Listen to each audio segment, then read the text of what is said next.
Good morning, everyone. I hope you're having a good Wednesday, hump day, middle of the week, trying to make it through. I wanted to stop in. First of all, my name is Anastasia Arauz, and I am a child and family therapist and also a family coach working with families and kids. And so last week, I had done a masterclass in a smaller group that we did a Zoom, and some people were confused about how it was supposed to look and where it was going to be. So I wanted to redo part of it and just like a little snippet of what we did. So for day 3, we talked about communication with kids and why it's important. And pretty much the theme of the masterclass of 3 days is why, knowing the why of what we do in our families. And we started out with family systems and then moved to time, and now today communication and why that's important. So if you want to watch the other 2 videos, they're in this group, the one I did Tuesday and Monday. Feel free to hop on, check them out, and let me know what you think. There's also an accompanying PDF that goes with it, and feel free to check that out. And let me know if you have any questions or any insight or anything you want to share, because I'm always up for learning more and also helping. So please let me know. So let me go ahead and get started. First of all, communication with kids can be challenging, especially at all of the developmental stages, from when they're little to when they're middle-aged to when they're teenagers. Always, it can be challenging. And for me, it's just as hard as it is for you guys. Sometimes it's a little easier, only because I worked in the schools for so long. I learned a lot of tips and techniques there. But even now, like I have a 9-year-old and we struggle with communication, and he's in this little phase right now where he's talking back and being disrespectful. And so we're having a lot of redirection and a lot of breaks and reflecting and all the things I'm going to talk about with you in just a second. So I get it. And I also get the fact that our patience gets very short when we're tired or if we've worked all day. So hopefully what I talk about today will help you and just give you a little tip or a little technique to try with your kids to make life a little bit easier. So let me show you what I was going to talk about. All right, so communication, how to make it work well in your family. So first of all, I think one of the most important things is making sure you're taking time to listen, having no judgment, reflecting, using eye contact, and being clear and concise and being assertive.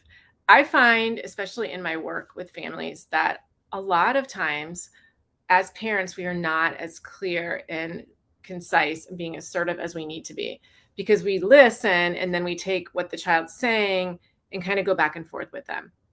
And there's a difference between listening and doing what they say and listening and being assertive. So that's one thing I notice a lot with parents, and it's hard, right? And even myself, with my son, he'll try to convince me after I already know in my head, yeah, no, this is not going to happen. He will give me all the reasons why it should happen. For example, like Roblox. Right now we're in a Roblox theme, and I'm sure if you have a child in that middle age group, they love some Roblox. So he loves to share with me why he thinks he should play Roblox every day for like 5 hours. And we don't do that, but I always love to hear his explanation because it's always pretty fascinating. So those are how to make it work well. Let me get a little more into it. So take the time to listen. Don't be in a hurry. Slow down and make time. Really listen for understanding. You're trying to understand why they're telling you what they're telling you. So for example, with my son, when he wants to play Roblox and he's telling me, I'm understanding what he's saying, even though I know that we're not going to play. And I'll even say, I understand you really want to play today. It's something that's important to you, and I hear you. So really take the time to listen to what they're saying, and don't be in a hurry. No judgment. Now, what I mean about that is avoiding, so stopping and thinking about your state of mind. Are you in a good mood, a bad mood? Are you stressed out? Have you had a bad day at work? Where are you in your mindfulness and in your process? So stop and think about your state of mind, and then avoid opinions, either positive or negative.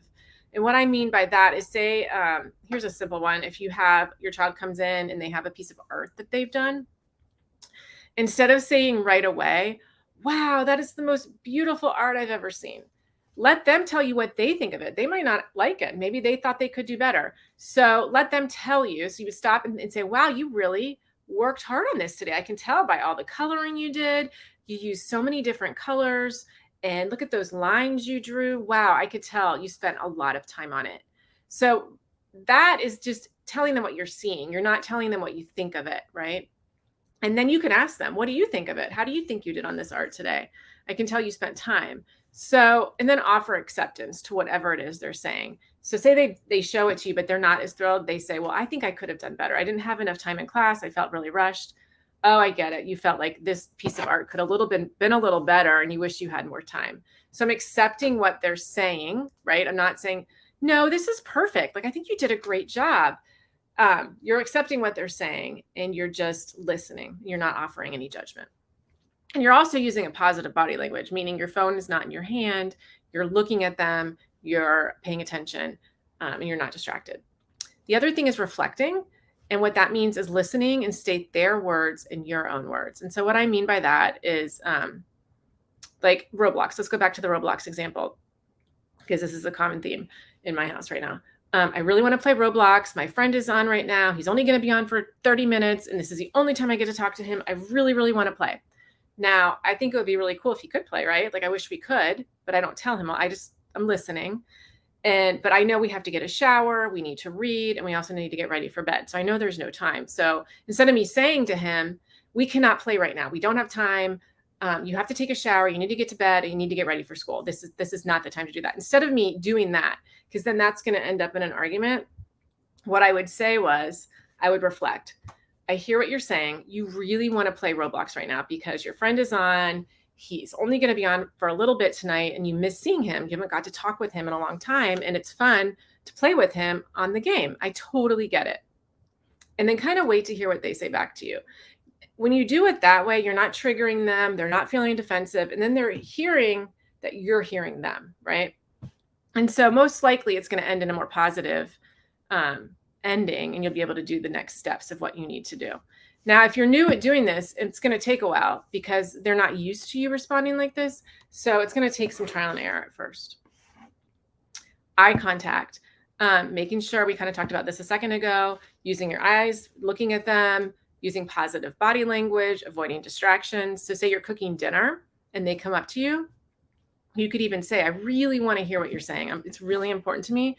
I can tell this is something that's important to you also. I need you to give me like a minute till I finish doing this so I can pay attention exactly what you're saying and I'm not distracted. So that's a way to kind of let them know that you're listening, but you need a second. And then the last one is being clear and concise, making sure you're assertive. So if you know your child has bedtime, say at 8 o'clock or 8:30, you know that, right? Do not waver from it. Be transparent about it. Have a schedule, whatever it is. Just make sure that you're very clear and specific about whatever your directive is. I can tell you, if you do this when they're little, it's going to be much easier when they're teenagers because they know that you don't go back on your work. They know that you're going to be like, this is it. Your curfew is midnight. I need you to be home at midnight. They're not going to sit there and go back with you back and forth and you're tired. And at this point, they're older. So it's going to be even more challenging. So making sure that you are assertive and that you are clear and concise. And assertive does not mean being aggressive. It does not being mean. It's just basically being very clear in what you're saying and using a tone of voice that they understand.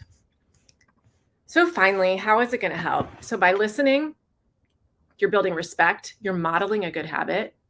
By offering no judgment, the child feels accepted. It reduces their anxiety and fear. And then they also don't become defensive.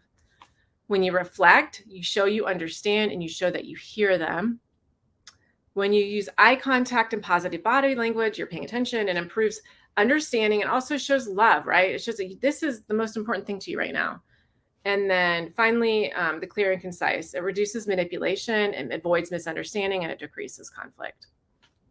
So those were the main points of what we talked about last week that I think are really helpful. I think communication is one of my favorite things to talk about because it is so challenging for all of us. And that if you do it properly, it just avoids so much hassle.